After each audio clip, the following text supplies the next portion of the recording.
No, It's him. and this is going to be a little bit different than typically what I normally do, but I feel a connection with you guys. I've been doing, as Shane mentioned, I do a lot of real estate work. I've been doing that now for honestly 20 plus years. I had a construction company and got into the real estate side. But things like this guy was talking about, the truth of who we are is often forgotten because of everything we're holding on to, because of everything that we carry. And so the first thing that came to me that I wanted to share as I was listening to YouTube Souls talk, I remember a time I haven't struggled with, we all have problems, we all have some sort of addiction. I've noticed that because I've been life coaching now for 6+ years, and we all have an addiction to something. We all have a problem, we all have something that holds us back from living the truth of who we are. And as I listened to you guys speak, it reminded me of a time when I was taken away from my mom. And I might even cry right now because I forgot about it until I listened to what you said. And it was the worst thing that happened to her, but it was the best thing that happened to our family. And I didn't get taken away from anybody. It was my dad. My mom and dad were divorced, and we were in a very, very unhealthy situation. And it was me and my 2 younger sisters. It was me and my second sister who had the same father. And my mom would travel around, and she had a very unhealthy lifestyle. She was addicted to drugs and alcohol and different things like that. Maybe not, she could still function and stuff. I think she got a little bit of help here and there. But my dad saw something different, and he came to the rescue. But as kids, it's really strange. In any unhealthy situation, we may not even realize it's unhealthy because it's just what we're familiar with. So we saw being taken away from this unhealthy situation as being taken away from our mom, and it hurt. And I saw my dad as the enemy, and he wasn't really the enemy, he was the hero, but I didn't see it that way at that time. And I didn't see my mom for probably a couple months, which seemed like forever as a young kid. And I remember when she picked me and my sister up in her car. She didn't even have a car. She did what you guys are talking about. She had to bust her ass and work her way back to find something that mattered more to her than whatever her addiction was or the struggle. I watched her get beat up several times. You hear it. You experience things. And I'm sure you guys have seen all kinds of stuff. And so when she picked us up that day, I remember there wasn't one word that was said. It was my mom and me and my sister, and we just held each other and we cried. And I know you guys know those feelings because there's something that's more powerful than words. There's something that's running the show. And I admire each and every one of you because we all have our own battles. We all have our own struggles and our trials. And I've learned a lot already. I don't even feel like I have to say much of anything. I've learned so much from you. But a few points that I wanted to share, because inside of my coaching practice, I work with people maybe a little bit on a different side of the spectrum in that they're struggling with their business issues and different struggles and trials that way. And it is really interesting because they're all trying to do the same thing that you guys just talked about, the basic stuff, day to day. I was at lunch with one of these clients, and they broke into the $1 million mark, and everything's rocking and rolling. They didn't feel any happier. Not at all. There's still something missing. And they asked me, what's driving you? Because if something, and this is probably what Shane feels inside of me, you have to know who you really are and what you want to give your life to. Because guys, this is short. This is short. It goes by so fast, and the older you get, the faster it goes. And so what I noticed is I somehow have learned, probably because of everything I've been through, that is one story. There's many more. But when we go through stuff, we develop something, and instead of holding us back, it has the power to propel us forward if we let it. Right? And so at this lunch appointment, I realized it. Because it's funny, when someone asks you a question, sometimes the answer will surprise you because it's the answer that you yourself needed to hear. Right? So,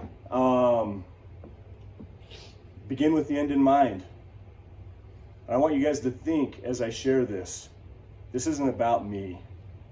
I feel a brotherhood here. I can see why Shane does what he does. I get it.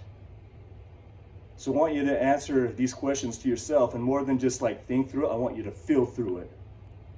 Because too many times we go through life, and I understand we have to be numb at some level, but that's depriving us of the joy that we can also experience on the other side of the struggle, because the obstacle is the way, right?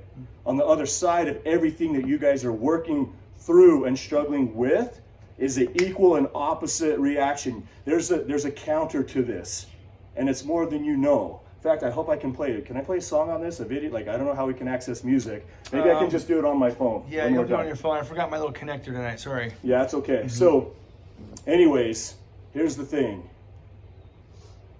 Back to the question. If I begin with the end in mind, really what? And I understand there's a story here. But I need you to know something.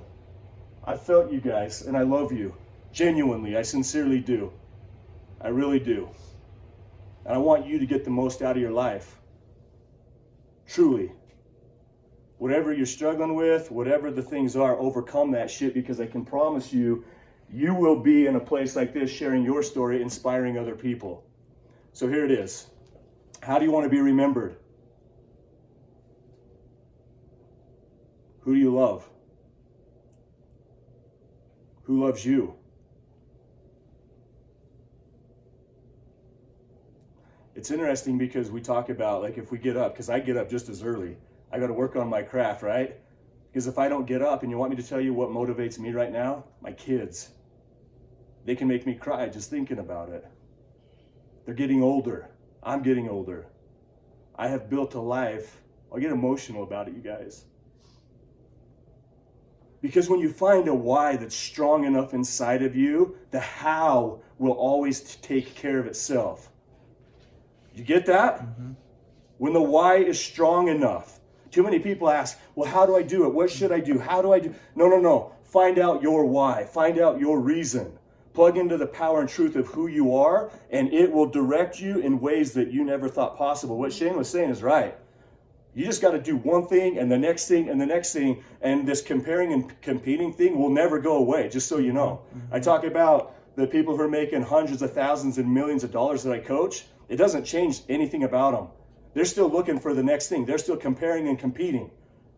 It's part of it. But if you shift your focus and you get grateful, I have a gratitude practice that I do. 3-3-3. 3 things in the past I'm grateful. I do this every morning. 3 things in the past I'm grateful for. 3 things right now in this moment I'm grateful for. 3 things in the future I'm grateful for. And more than thinking, again, you guys have to feel it. That projects you into something that comes alive in you. So now you're living from and into a future that's in alignment with who you are. Does that make sense? Yeah. Oh, yeah. And so do that. And here's the thing, if you feel it and you take action, that's the number one thing. I never want to go somewhere and share my time and energy to just share information. The number one primary goal is to feel something. It'll get you to move. It'll get you to move for the right reasons, in the right ways.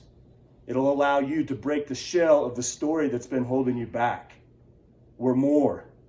All of us are. How cool will it be that this man right here put this together, and he's building champions in the world, leaders in the world. You're all that. Yeah? Come here. Let's film something. Come over here. So he's the representative of all of you guys, even though it's him up here. I'm just going to use this as an example. I could have picked any one of you, but he's here. We have this thing. It's our heart. The movement I build is called Live Open. It's about getting out of your head and into your heart so that you can live your life your way from the heart with arms wide open and give your dreams the wings to fly. Right now, day by day, as you battle, as you work, and as you shift your focus from everything that's wrong onto everything that's right. Again, it's not easy. And I think we're all, as I sit here, the things I hear, the subject matter may change, but I hear it at every single level. I've coached Olympic athletes. I've coached teenagers, couples in marriages, all kinds of different things, guys. We're not that different, right? We're here in this tribal house, which is awesome. In fact, everybody should have this. You know how awesome it is that you guys can be vulnerable and speak your truth? That's not a characteristic that's common in the world, because everybody's flexing and fronting and saying, look at me. And it's not real and it's not authentic. It's ridiculous and it's bullcrap. To be able to say, I'm struggling. I need help. Look how fast he got it. Look how fast. This is heart. This is nucleus. And with something like this creates the possibility of anything. So when you go, so the head, you care if I touch you? Is this all right? He loves it. So here's the thing. In our head, I want you to understand some stuff. These are the rules of the mind. I've learned from some of the greatest teachers on why we do what we do. We always will go to what's familiar, even if it's bad for us. It doesn't matter, right? It's what we know. It's the programming in the head. No matter what we try, it would be no different than if we had a really old black and white TV with these turn dials. I remember this when I was a kid. Do you guys remember those things? Yeah. Trying to get the antenna. Yeah, you got antennas and stuff. Right. Okay? We could have one of those right now, today. And we'd be watching TV in it. But there's a new system. There's a new software. There's newness of life. And that's when we come from the head and we go into the heart. If you want a new life, you're going to have to step out of this and you're going to have to go more in here. And let's do it right now. Actually, you can sit back. Well, actually, sit here in this chair. Is that okay? Let's do this. Let's do this. Put two hands on your heart right now. As you put your hands on your heart, just close your eyes for a little bit. And when you breathe, I want you to take deep breaths. I want you to breathe in through your heart, even though the air's coming through your nose or your mouth. I want you to act and visually see that air come into your heart. And with each exhale, I want you to release and let go.